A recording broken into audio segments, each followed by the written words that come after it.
what an ugly ass game that ended up being sort of high scoring. You know, Yeah, Suns just that could. was some gross stuff. Yeah, Kawhi's amazing. How about that? Kawhi's amazing. I would have He was liked way more spectacular. KD down the stretch. I actually liked the Clippers' defensive strategy a lot throughout that game. Yep. In the way they tried to take away KD as much as they could, and way they tried to take away Booker as much as they could. They kind of just at one point was like, Chris Paul, go for it. Like, we don't think you got it anymore.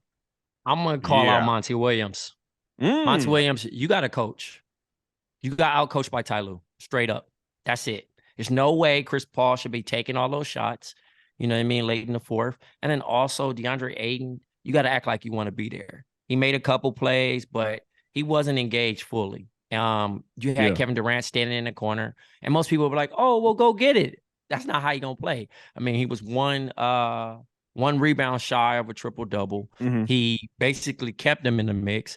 And, you know, the major play, you know, most people want to point out that Russ was 3 for 19. Russ has been 3 for 19 multiple times, but he's also contributed other ways to the game. His defense was incredible in that game. And he looked like UCLA Westbrook, while he got drafted, the defender. And most people forget that he's also a defender with effort. You have to actually, and I think he's playing for something. He understands.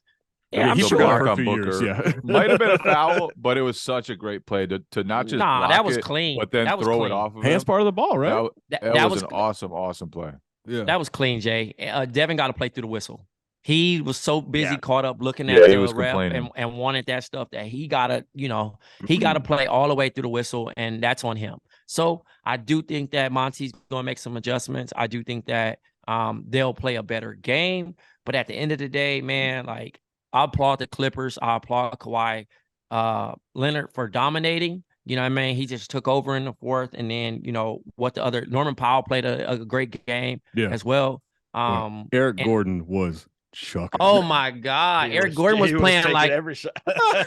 Eric Gordon was playing like he was coded in 2K to cheat. Yes. He was. That's how he was playing. He was chucking. Oh, my God. Everything was long until that big shot he hit. I was disappointed in. Go ahead. Sorry, Jay. I want to piggyback on Trey's Monty Williams thing. Those end of game plays, you know, that was sloppy as all hell. Yeah. When they couldn't inbound that play, when they couldn't inbound the ball, was just go out there and run, set screens and run. Like, there was no real like concept behind it.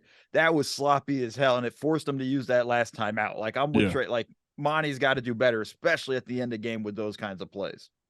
I was really disappointed in some of their doubles too. Like, why are you doubling with Eric Gordon's man instead of Russ's man? That made no sense. Like, you have to know where the doubles are coming from. You have to be smarter about that. Like, Russ was on the weak side and they doubled because they got away off. They got lucky on a lot of those Eric Gordon misses, Jay. Like, they got lucky on a lot of that stuff because they were leaving the wrong guy for sure. And that made no sense to me. And then the other part of the game that really, really stood out, and I think this is why Kevin Durant missing as much time as he did after the trade and the limited time they had with their main guys really mattered. It's not because of Kevin Durant. You know what you're going to get from him. They never got the time to experiment with other lineups and to learn what fits and to learn the groups that work best. Their bench was terrible. They played 11 guys, and they were just like, it was like they were throwing darts. Throwing darts, trying to find something that worked.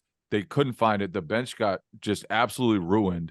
And that, I think part of that is they just don't know who to trust and didn't have the time with everybody healthy and everybody available to decide on the right guys.